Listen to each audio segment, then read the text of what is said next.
नमस्कार।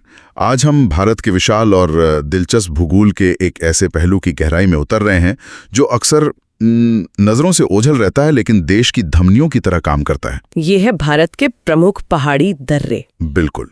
हमारे पास जो स्रोत हैं वो इन दर्रों की एक काफी विस्तृत तस्वीर पेश करते हैं। ये कहाँ हैं, किन जगहों को जोड़ते हैं और सबसे जरूरी इनका महत्व क्या है।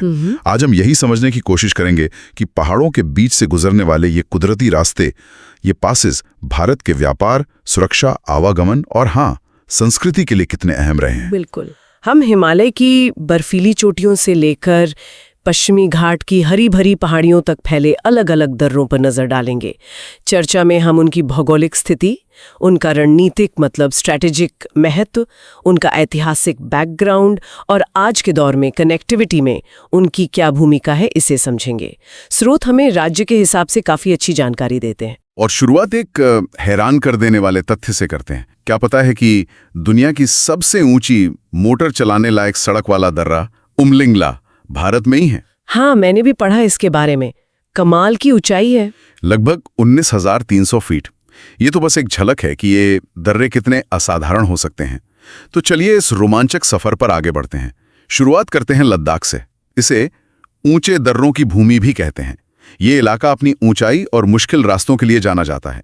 यहाँ के सबसे चर्चित दर्रों में से एक है खारदुंगला। हाँ, खारदुंगला। ये लेह को श्योक और नुब्रा घाटियों से जोड़ता है और एक जमाने में इसे दुनिया का सबसे ऊंचा मोटर योग्य दर्रा माना जाता था। सही है। ऐतिहासिक तौर पर यह मध्य एशिया जाने वाले कारवां का रास्ता था और आज भी नुब्रा घाटी और सियाचिन ग्लेशियर जाने के लिए यही मुख्य रास्ता है। बिल्कुल।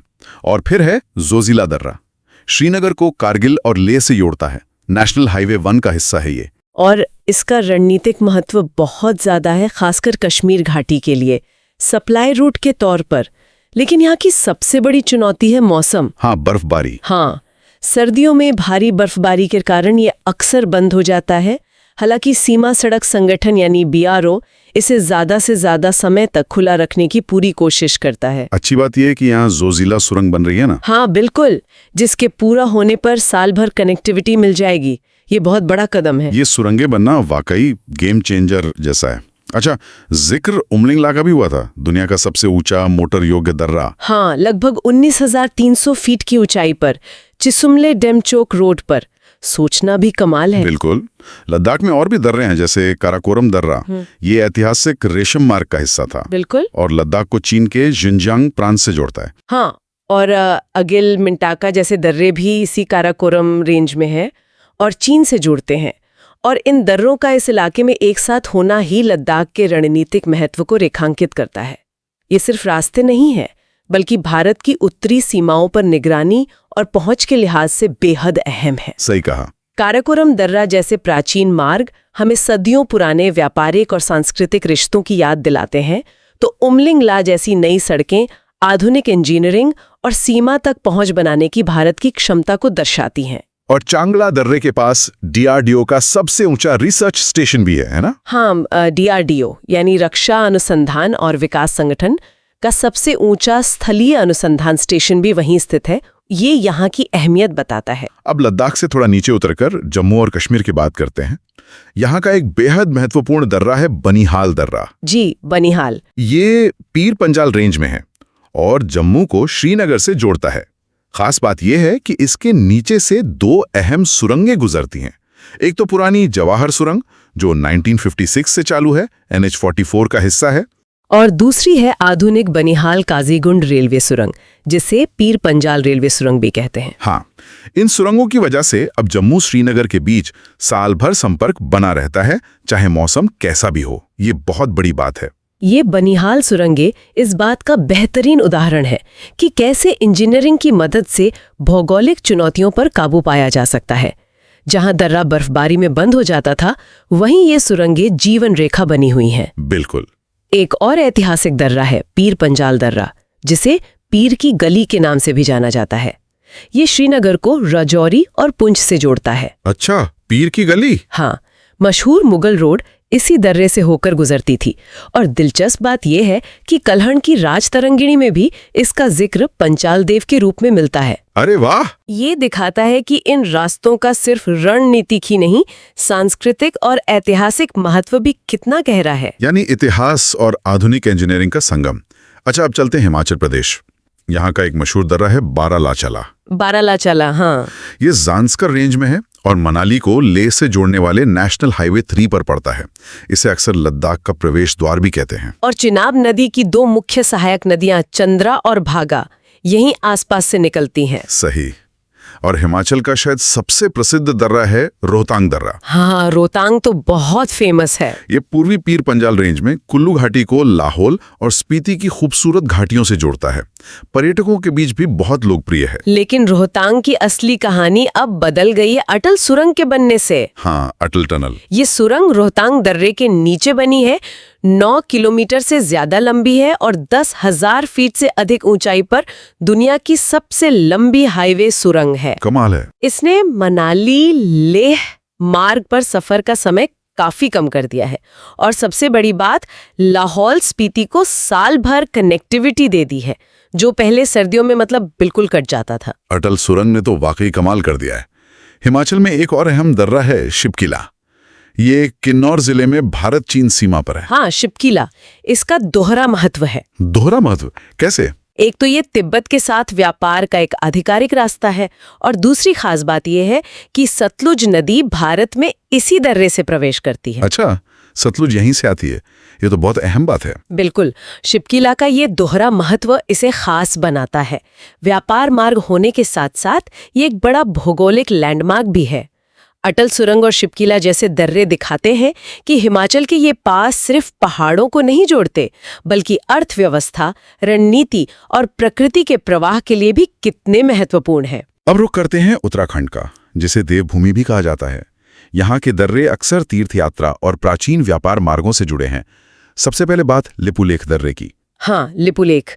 इसकी लोकेशन बहुत संवेदनशील है। हाँ, ट्राई जंक्शन पर है ना, भारत, पिथौरागढ़, चीन, तिब्बत और नेपाल की सीमाओं के। बिल्कुल। ये कैलाश मानसरोवर यात्रा के लिए एक प्रमुख मार्ग है और चीन के साथ व्यापार की चौकी भी है। लिपुलेख की ये ट्राई जंक्शन वाली स्थिति ही इसके भू राजनीतिक महत्व को दर्शाती है ना? जाहिर है। इसके अलावा माना दर्रा है, जो गढ़वाल हिमालय में उत्तराखंड को तिब्बत से जोड़ता है। ये बद्रीनाथ धाम के पास है और नंदा देवी बायोस्फीयर रिजर्व के अंदर आता है। अच्छा। एक और दर्रा, नीति दर्रा, भी उत्तराखंड तिब्बत के बीच एक पुराना व्यापार मार्ग था, लेकिन स्रोत बताते हैं कि 1962 के युद्ध के बाद इसे बंद कर दिया गया था। तो ये दर्रे सिर्फ रास्ते नहीं, बल्कि इतिहास और आस्था के गवाह भी हैं। बिल्कुल। कैलाश मानसरोवर जाने वाले तीर्थयात्री मंगशा धुरा दर्रे का भी इस्तेमाल करते हैं, जो कुमाऊं क्षेत्र में पिथौरागढ़ को तिब्बत से जोड़ता है। हाँ, और इन मार्गों का सदियों से इस्तेमाल होना भारत और तिब्बत के बीच गहरे सांस्कृतिक और व्यापारिक संबंधों को दिखाता है। और हाँ, इन दर्रों का रणनीतिक महत्व भी है, खासकर सीमावर्ती इलाकों में होने के कारण। हाँ, बिल्कुल। लिपुलेख जैसे दर्रों पर हाल के वर्षों में सीमा संबंधी विवादों की खबरें भी आई हैं। जी, स्रोत बताते हैं ऐसा। ये इनकी संवेदनशीलता को और उजागर करता है और दिखाता है कि ये प्राचीन मार्ग आज भी कितने प्रासंगिक हैं। चलिए अब भारत के पूर्वी छोर की तरफ बढ़ते हैं। पहले सिक्किम।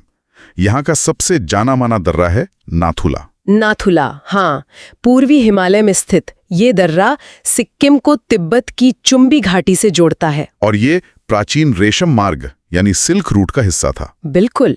1962 में भारत चीन युद्ध के बाद इसे बंद कर दिया गया था, लेकिन 2006 में व्यापार के लिए इसे फिर से खोला गया। नाथुला का फिर से खुलना एक महत्वपूर्ण घटना थी। हाँ, ये न सिर्फ भारत चीन के बीच व्यापार का अहम बिंदु है, बल्कि यहाँ दोनों देशों के सैन्य अधिकारियों के बीच नियमित रूप से बॉर्डर पर्सनल मीटिंग मतलब बीपीएम भी होती हैं। अच्छा, बीपीएम मीटिंग्स भी होती हैं यहाँ? जी, ये मीटिंग आपसी विश्वास बहाली और सीमा प्रबंधन में मदद करती हैं।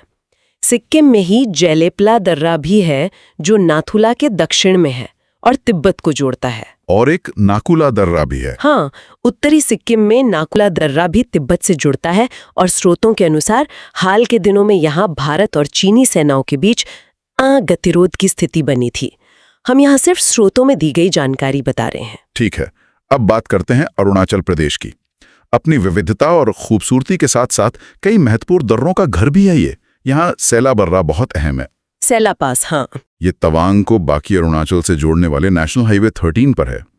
यहाँ की सेला झील भी काफी प्रसिद्ध है, लेकिन अब यहाँ का लैंडमार्क है सेला सुरंग। बिल्कुल, सेला सुरंग, जिसके मार्च 2024 में उद्घाटन की उम्मीद थी, एक बहुत बड़ी उपलब्धि है। इसे 13,000 फीट की ऊंचाई पर दुनिया की सबसे लंबी ट्विन लेन सुरंग बताया जा रहा है। दुनिया की सबसे लंबी ट्विन लेन सुरंग? हाँ।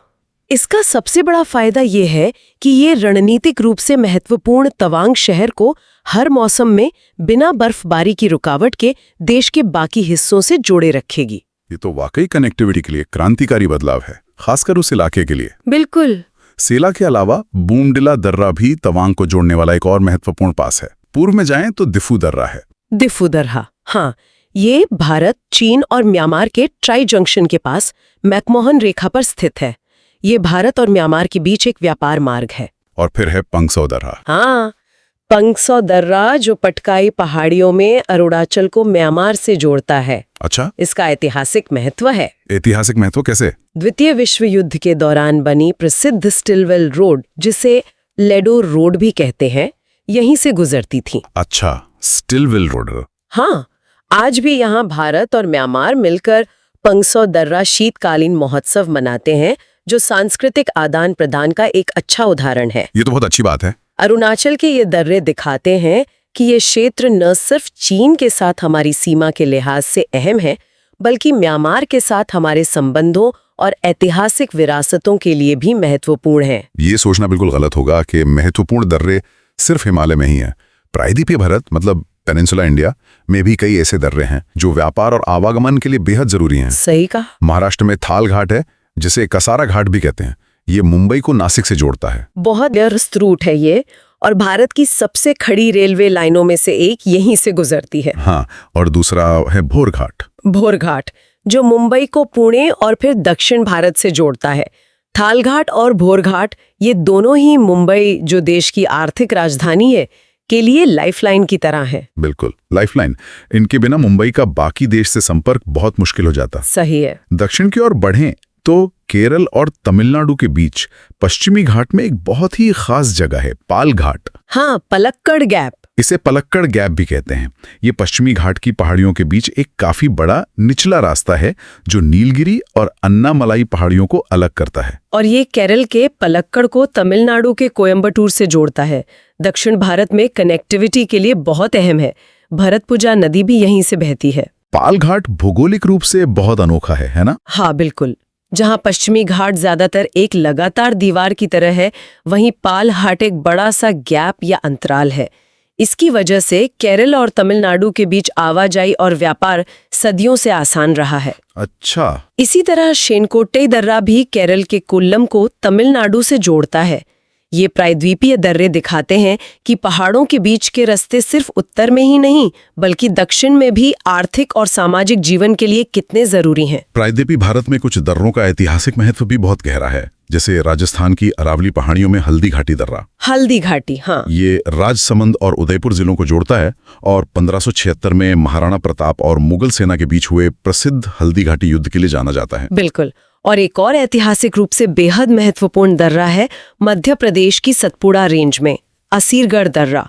ये नर्मदा और ताप्ती नदी की घाटियों को जोड़ता था। असीरगढ़, इसे दक्कन की कुंजी कहा जाता था। उत्तर भारत से दक्कन के पठार तक जाने वाले मुख्य और सबसे सुरक्षित मार्गों में से एक था। अच्छा। जिस किसी का भी इस दर्रे पर कब्जा होता था, वो दक्कन में आने जाने वाले रास्ते को नियंत्रित कर सकता था। इसीलिए कई साम्राज्यों के लिए ये सामरिक रूप से बहुत महत्वपूर्ण रहा। दक्कन की कुंजी, ये नाम ही इसके महत्व को बताता है। महाराष्ट्र में एक और दर्रा है, कुम्हारली घाट। हाँ, कुम्हारली घाट। ये कोंकण के रत्नागिरी को पश्चिमी महाराष्ट्र के सतारा से जोड़ता है और कोयना बांध भी इसके पास है। और गोवा, कर्नाटक, महाराष्ट्र की सीमा पर चोरला घाट। हाँ, चोरला घाट। ये अपनी प्राकृतिक सुंदरता और जैव विविधता के लिए जाना जाता है।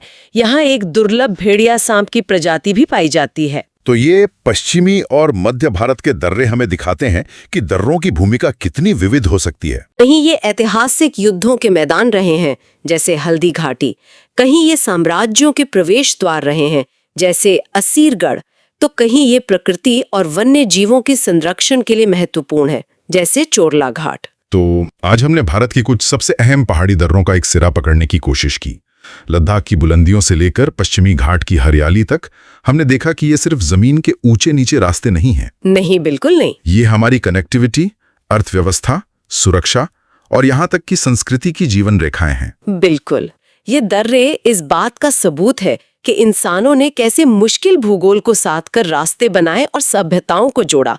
खारदुंगला की ऊंचाई हो, जोजिला की चुनौती, अटल और सेला सुरंगों जैसी इंजीनियरिंग की मिसालें हों, या फिर पाल घाट जैसा प्राकृतिक अजूबा, हर दर्रे की अपनी कहानी है। सही कहा। स्रोत ये भी बताते हैं कि कैसे आधुनिक तकनीक, खासकर सुरंग निर्माण, मौसम की बाधाओं को दूर कर रही है और इन महत्वपूर्ण कड़ियों को और मजबूत बना रही है। ये दिखाता है कि विकास एक लगातार चलने वाली प्रक्रिया है। बिल्कुल।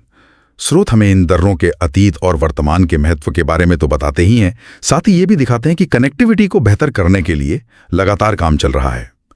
ये सब जानकर एक सवाल मन में आता है कि भारत के इतने विशाल और जटिल भूगोल में अभी और कितनी ऐसी अनदेखी या कम उपयोग की गई कड़ियां या रास्ते हो सकते हैं जिनमें भविष्य में बेहतर संपर्क बनाने की क्षमता छिपी हो। ये एक बहुत अच्छा सवाल है। शायद ये खोज कभी खत्म नहीं होगी। हाँ, शायद। आज के इस सफर में हमारे साथ शामिल होने के लिए धन्यवाद।